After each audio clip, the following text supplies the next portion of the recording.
Olá pessoal, sejam bem-vindos a mais um vídeo sobre Albert Camus. Hoje eu vou falar sobre A Queda, mas antes eu preciso agradecer o apoio que os vídeos do Mito de Sísifo e A Peste tiveram. O Camus é um autor que me marcou muito, que é muito importante para mim, e eu fico feliz de estar contribuindo com o estudo e aprendizado de sua obra, de muitas pessoas que estão interessadas nela. Inclusive, esse ano será um ano de muitas novidades envolvendo a obra do Camus aqui no meu canal. Então, fique de olho. Vamos falar sobre A Queda, esse breve romance em forma de monólogo, publicado em 1956, no ano anterior ao ano em que Camus recebeu o seu prêmio Nobel, que foi também o ano no qual ele publicou O Exílio e o Reino, seu livro de contos, que não pode ser desconsiderado. Muitas pessoas falam muito da queda, né, na sua fase final, que na verdade a queda se insere mais numa fase intermediária, eu vou falar um pouco mais sobre isso. Mas também é importante a gente lembrar do Exílio e o Reino, porque como obra de ficção, esse livro de contos tem um diálogo muito relevante com a obra filosófica, diretamente filosófica do Camus. A gente pode dividir a obra do Camus em três fases, né? Em três ciclos. O ciclo do absurdo, o ciclo da revolta e o ciclo do amor, que ele não chegou a concluir. Então, no ciclo do absurdo, a gente tem como obra de filosofia o Mito de Sísifo, como obra de literatura romance, o Estrangeiro, e como obra de teatro, Calígula, sua peça Calígula. E na sua fase intermediária, que é o ciclo da revolta, a gente tem o Homem Revoltado como obra de filosofia, a gente tem A Queda como obra literária e o Estado de Sítio como peça. No ciclo do amor, ele não chegou a desenvolver a sua filosofia, que estava em transformação. Então, a gente não sabe exatamente para onde que ia, mas eu posso falar melhor sobre isso em outros vídeos do Camus, para a gente entrar logo no romance, mas é importante ter uma noção, então, de onde essa obra se insere. É uma obra muito claramente intermediária, e ela seria parte do Exílio e o Reino, que é uma obra que já se insere depois, né?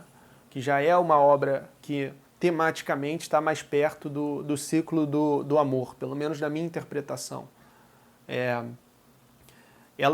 A Queda seria uma obra do Exílio e o Reino, mas ficou muito longa e virou uma obra singular própria, né? Então, isso é interessante de ter em mente.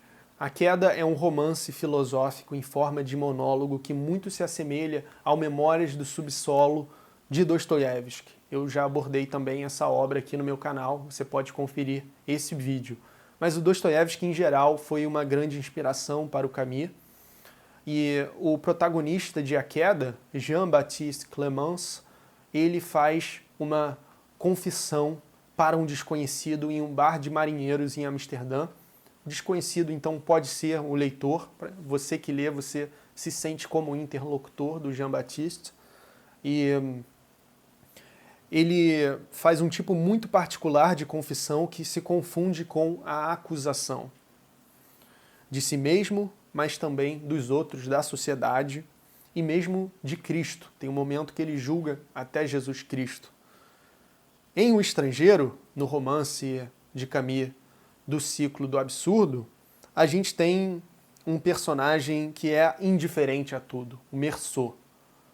Aqui em A Queda, o escritor nos apresenta Jean-Baptiste, um personagem que é quase o oposto de Meursault, porque ele não consegue parar de julgar, de reagir e de julgar os outros e a si próprio.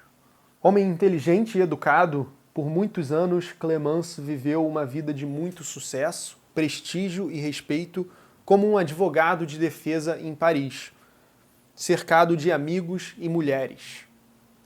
Um dia, porém, cruzando a Pont Royal, ele passou por uma mulher que cometeu um suicídio atrás dele. E ele percebeu o que estava acontecendo. Ela se jogou na água, mas ele não fez nada. Ele notou o que provavelmente aconteceu com o barulho dessa queda, mas ele seguiu em frente, seguiu o seu caminho e voltou para casa. Ele continua a sua vida normalmente, até que um dia, cruzando a mesma ponte, ele escuta uma risada, provavelmente de um pessoal socializando ali perto, ou então uma risada que nem estava lá, que é da cabeça dele, o romance não deixa isso claro. E aí, ele se lembra daquela noite, é um gatilho.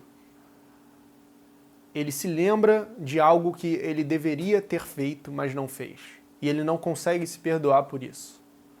A imagem que ele tinha de si próprio, de uma pessoa magnânima e altruísta, é então desconstruída, né? Começa a ser desconstruída.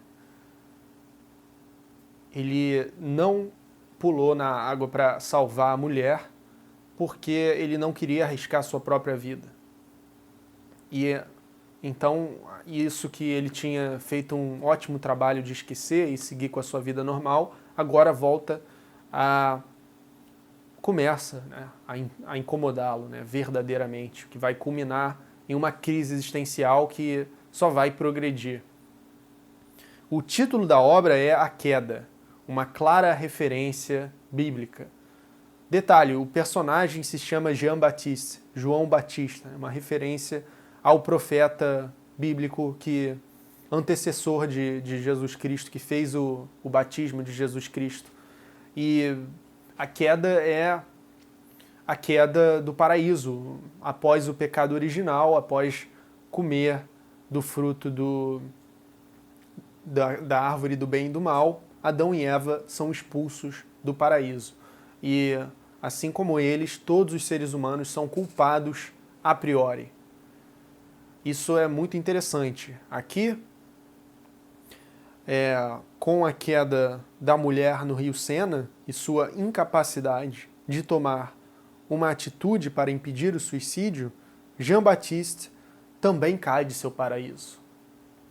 Despede-se do reino e passa a habitar o exílio. O seu reino, a sua autoimagem era uma ilusão. Clemence dizia gostar das altitudes elevadas, de viver acima, e agora ele habita, no tempo presente da obra, Amsterdã, uma cidade de altitude baixa, onde as pessoas estão sempre chegando e saindo, mais ou menos como um purgatório. Existe essa associação ali na obra. Você pode dizer que o próprio Clemence condenou a si próprio a esse purgatório. Só conseguia falar vangloriando-me, sobretudo quando o fazia com esta ruidosa descrição, cujo segredo eu possuía. É bem verdade que eu sempre vivi livre e poderoso, simplesmente sentia-me liberado em relação a todos pela excelente razão de que me considerava sem igual. Sempre me achei mais inteligente do que todo mundo. Como já lhe disse, mas também mais sensível e mais hábil. Atirador de elite, incomparável ao volante e ótimo amante. Mesmo nos setores em que era fácil verificar minha inferioridade, como o tênis, por exemplo, em que eu era apenas um parceiro razoável, era-me difícil não acreditar que, se tivesse tempo para treinar, superaria os melhores. Só reconhecia em mim superioridade, o que explicava minha benevolência e minha serenidade. Quando me ocupava dos outros era por pura condescendência, em plena liberdade, e todo o mérito revertia em meu favor. Eu subia um degrau no amor que dedicava a mim mesmo. Então, quando ele era bom com as pessoas, ele, na verdade, estava não sendo autenticamente altruísta, mas porque ele se julgava superior, ele estava numa posição ali de condescendência. E essa atitude é muito contemporânea. Quem nunca achou que, podendo aprender qualquer coisa, é capaz de ser o melhor naquilo? Eu, amigos meus, com quem eu já conversei sobre essa obra, nós já passamos por isso. Você talvez já tenha passado por isso. Ou que seja esse sentimento de eu posso tudo, esse egocentrismo, é muito típico da nossa civilização. Ele seguiu com a sua vida, Certo dia, dirigindo, tinha um homem com uma motocicleta parado no meio da rua. Ele, irritado, começou a buzinar, não dava em nada, ele saiu para agredir o homem. E aí surge um outro sujeito que olha para ele e diz: como é que você vai agredir um cara que está com as pernas numa motocicleta? Na confusão do momento, ele se distrai e toma uma porrada desse cara.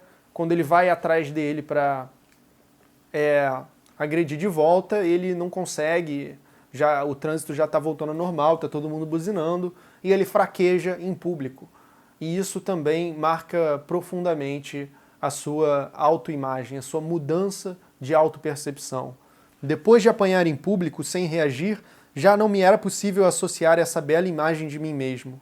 Se eu fosse o amigo da verdade, da inteligência que pretendia ser, que me importaria essa aventura já esquecida por aqueles que a haviam presenciado? Apenas acusaria a mim próprio de me haver irritado à toa e também, uma vez irritado, de não ter sabido enfrentar as consequências da minha raiva. Por falta de presença de espírito. Em vez disso, ardia de vontade de me vingar, de bater e de vencer, como se meu verdadeiro desejo não fosse o de ser a criatura mais inteligente ou mais generosa da face da terra, mas apenas de bater em quem eu quisesse, de ser, enfim, o mais forte e de maneira mais elementar. Ele percebe então que em toda a vida ele buscou apenas o poder, esse sentimento de superioridade sobre os outros. Clemens passa a refletir sobre todas as suas atitudes pretensamente magnânimas e se vê como um hipócrita. Ele tenta então desconstruir essa autoimagem que ele tinha de si mesmo, para ele e também para os outros, alimentando fantasias de pequenas perversidades cotidianas que ninguém leva a sério. Chegou um dia em que eu não aguentei mais. Minha primeira reação foi confusa. Já que era mentiroso, iria manifestá-lo e atirar minha duplicidade na cara de todos aqueles imbecis, antes mesmo que a descobrissem, porque todo mundo via ele como uma pessoa respeitada e boa. Intimado pela verdade, responderia ao desafio. Para me precaver contra o riso, imaginei então lançar minha zombaria geral. Em suma, tratava-se ainda de fugir ao julgamento.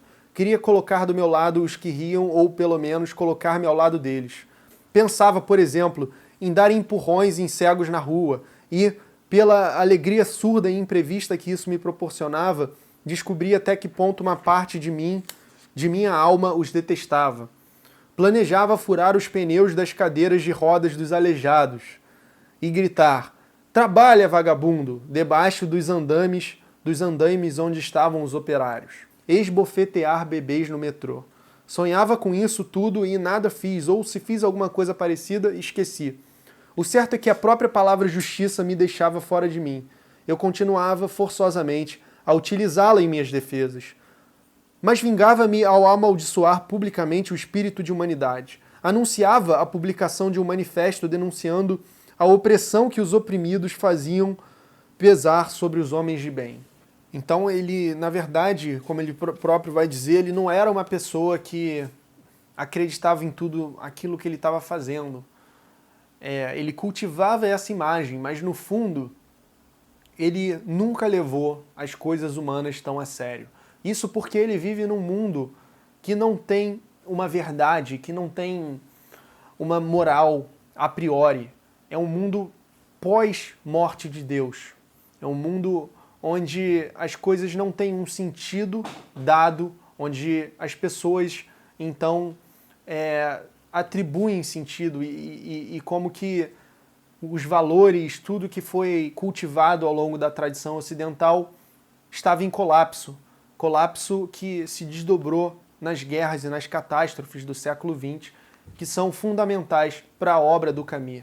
A Segunda Guerra Mundial eclode, Paris é ocupada pelos nazistas e Clemens tenta ir para Londres, mas ele vai pelo norte da África e ele acaba sendo capturado depois de se estabelecer ali e vai parar num campo de concentração lá na África, onde ele conhece algumas pessoas, entre elas um homem muito religioso que estava revoltado com a fé das pessoas, os seus inimigos que se diziam católicos. Ele foi capturado pelo general católico e como que isso para ele era uma contradição. E ele propõe um novo papa lá no campo. E de brincadeira, o Clément se voluntaria e ele acaba sendo eleito. E ele exerce de fato uma posição de poder muito concreta ali, de distribuição de comida, de tomar essas decisões, divisão de trabalho. Ele até, eventualmente, é privilegiado por causa dessa posição. Ele bebe primeiro do que os outros a pouca água que eles têm acesso, né? E os amigos os colegas dele lá acabam morrendo. E então ele vê isso também mais como mais um fator para essa sua falha moral, né? É importante ter em mente o quanto que a guerra está presente na obra do Camus. Camus, ele nasce e passa a sua infância, ele nasce um ano antes da Primeira Guerra Mundial começar, e no ano seguinte o seu pai morre numa batalha, e ele nem chega a conhecê-lo, era um bebê. Durante a Segunda Guerra Mundial, Camus vai participar da resistência como jornalista, da resistência francesa, e na Guerra Fria ele vai continuar tematizando a guerra e todas essas questões que estão filosoficamente mais associadas ao fenômeno da morte de Deus, que no século XIX foi tematizado por Nietzsche e Dostoiévski, que foram duas influências muito fortes no Camus, de que aquilo que era o alicerce da civilização ocidental em termos de valores entrou em colapso. O mundo passou a ser visto como algo desprovido de sentido e que, portanto, não tem uma consequência para as ações dos homens. Tudo é permitido. E o desdobramento disso são as catástrofes do século XX.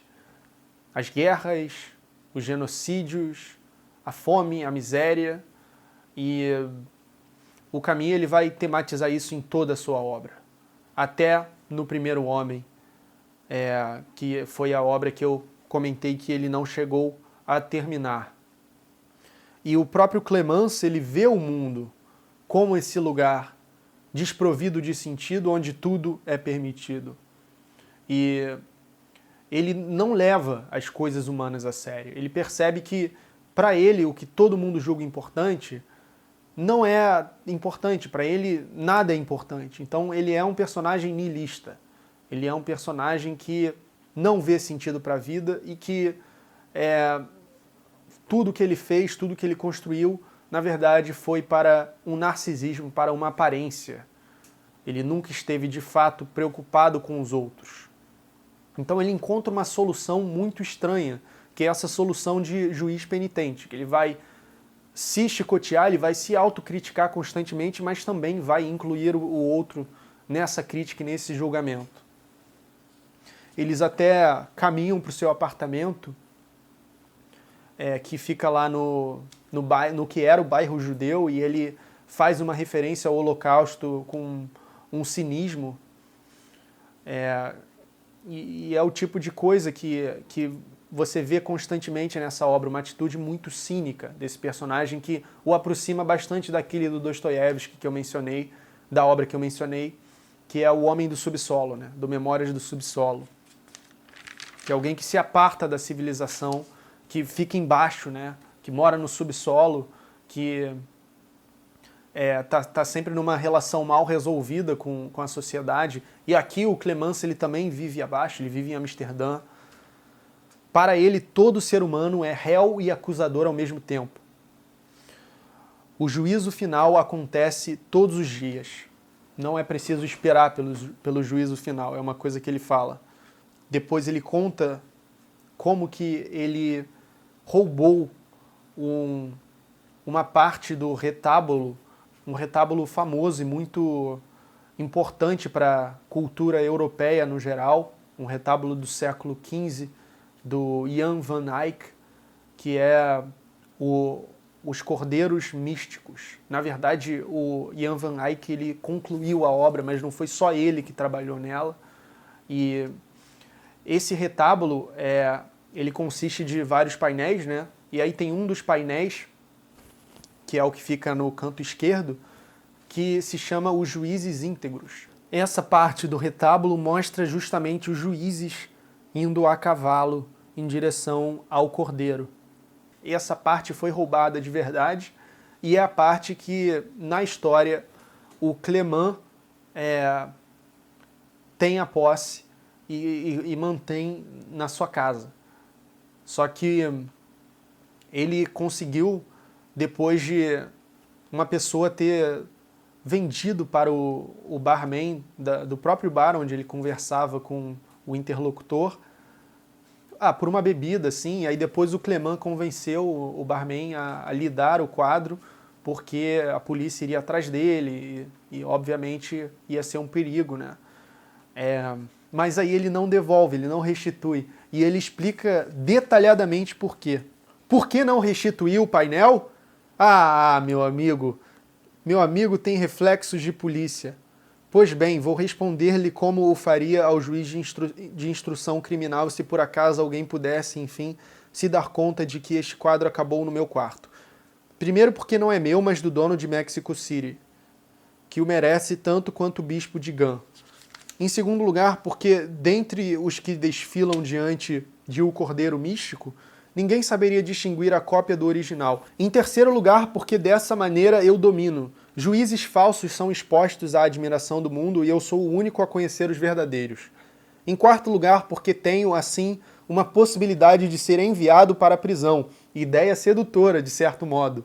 Em quinto lugar, porque esses juízes vão ao encontro do cordeiro e não há cordeiro nem inocência. E, em consequência, o hábil gatuno que roubou o painel era um instrumento da justiça desconhecida. Para eles foi correto terem roubado esse painel. Por quê? Porque o que o quadro representa não existe. A inocência, a integridade, o cordeiro que está ali no centro, que simboliza esse elemento transcendente e divino que corresponde ao equilíbrio e ao alicerce da sociedade, ele foi esquecido, ele foi abandonado, ele foi assassinado, né? Para ele, então, não existe nenhum cordeiro místico, não existe elemento transcendental. Tudo é arbitrário, tudo é passível de interpretação, não existe verdade, não existe inocência. Então, isso foi uma justiça, o que esse cara fez. E eu também me vejo no direito de manter aqui, na minha casa, esse pedaço do retábulo. Enfim, porque dessa maneira estamos dentro da ordem. Uma vez a justiça definitivamente separada da inocência, esta na cruz, aquela no armário, tenho o campo livre para trabalhar segundo minhas convicções. Posso exercer com a consciência tranquila a difícil profissão de juiz penitente em que me estabeleci depois de tantos dissabores e contradições. E é tempo, já que o senhor vai partir, de lhe dizer, enfim, em que consiste. Permita-me primeiro que me endireite para respirar melhor. Ele estava com sintomas de malária, né? Ele recebeu o interlocutor na casa dele. A sua solução foi uma autocrítica constante, né? Que acompanha o seu julgamento constante dos outros. E o quadro, com seu ato de tê-lo roubado e mantê-lo em sua casa, simboliza isso para ele. Ele atribui uma espécie de justiça a isso, a esse roubo do quadro. Vamos ler como que a obra termina, que é de um jeito bastante perturbador, assim, mas que está perfeitamente congruente com o que o personagem é, assim. Eu acho que é até uma chave para compreendê-lo melhor. Essa atitude que permeia o seu monólogo, né, de envolver o próximo na acusação. E tem tudo a ver com a questão bíblica também, de como que não há inocência para ninguém, né? Que somos todos culpados. Espero, com efeito, que meu interlocutor seja da polícia e me prenda pelo roubo dos juízes íntegros. Quanto ao restante, ninguém me pode prender, não acha? Mas, no que se refere a este roubo, ele cai na alçada da lei e eu arranjei tudo para me tornar cúmplice. Sirvo de receptador deste quadro e mostro a quem quiser vê-lo. O senhor me prenderia, portanto, seria um bom começo. Em seguida, talvez se ocupassem do resto, decapitar-me-iam. João Batista foi decapitado, né? Por exemplo, e eu não teria mais medo de morrer, estaria salvo. Acima do povo reunido, o Senhor ergueria então minha cabeça ainda fresca para que eles nela se reconhecessem e para que eu de novo os dominasse, de modo exemplar. Tudo estaria consumado. Eu teria terminado. Ninguém saberia que fim levei. Minha carreira de falso profeta que clama no deserto e se recusa a sair de lá. Mas, é claro, o senhor não é da polícia. Seria simples demais. Como? Eu já suspeitava, veja bem. Essa estranha afeição que eu sentia pelo senhor fazia sentido, portanto. O senhor exerce em Paris a bela profissão de advogado, que nem ele. Eu bem sabia que éramos da mesma raça. Não somos todos semelhantes, falando sem cessar e para ninguém, sempre confrontados pelas mesmas perguntas, embora conheçamos de antemão as respostas. Conte-me então, eu lhe peço, o que lhe aconteceu uma noite no cais do Sena e como conseguiu nunca mais arriscar a vida. Pronuncie o senhor mesmo as palavras que há anos não pararam de ressoar em minhas noites e que eu direi, enfim, pela sua boca. Ó jovem, atire-se de novo na água para que eu tenha pela segunda vez a oportunidade de nos salvar a ambos. Pela segunda vez, bem, que imprudência. Imagine, caro colega, que nos levem ao pé da letra. Seria preciso cumprir. A água está tão fria. Mas tranquilizemo-nos. É tarde demais, agora. Será sempre tarde demais. Felizmente. Ok, eu peço perdão pela minha leitura, não foi das melhores, mas o que está acontecendo aqui? Eu acho perturbador porque ele não abandona o seu niilismo. Ele está sempre projetando no outro o que ele vê de errado consigo próprio. E ele não consegue sair disso. E ele parece estar perfeitamente satisfeito nesse modo de vida, né? E ele diz que se ele tivesse a chance, ainda assim ele não ia conseguir fazer o que ele deveria ter feito, que é salvar a mulher que estava se suicidando. Ele diz: imagina, caro colega, que nos levem ao pé da letra, seria preciso cumprir, a água está tão fria. Ele não ia se jogar. De novo, sabendo e tendo se arrependido da primeira vez, ele iria cometer o mesmo erro, que é não fazer o que ele deveria ter feito. E ele diz, é tarde demais agora, será sempre tarde demais. Felizmente. Esse felizmente que me intriga muito, eu quero saber a sua opinião, comenta aí nos comentários, porque é um final muito perturbador. Porque, eu não sei você, mas enquanto eu lia, eu pensava que haveria uma quebra nesse negócio do juiz penitente, de que, ok, eu já entendi, ele não consegue sair desse limbo de autocrítica e julgamento do próximo. E aqui ele faz isso, mas não tem quebra nenhuma, né? E é o final do livro. Ele transporta para o interlocutor o problema que ele vê em si mesmo. E ele se vangloria nisso. Ele está satisfeito no seu purgatório, no seu exílio, né? Eu acho que é um romance muito denso, com muitas sutilezas que esse vídeo, tudo que eu comentei, é só a ponta do iceberg. E se você tiver outros insights e quiser compartilhar aqui no comentário, eu acho que vai ser fantástico.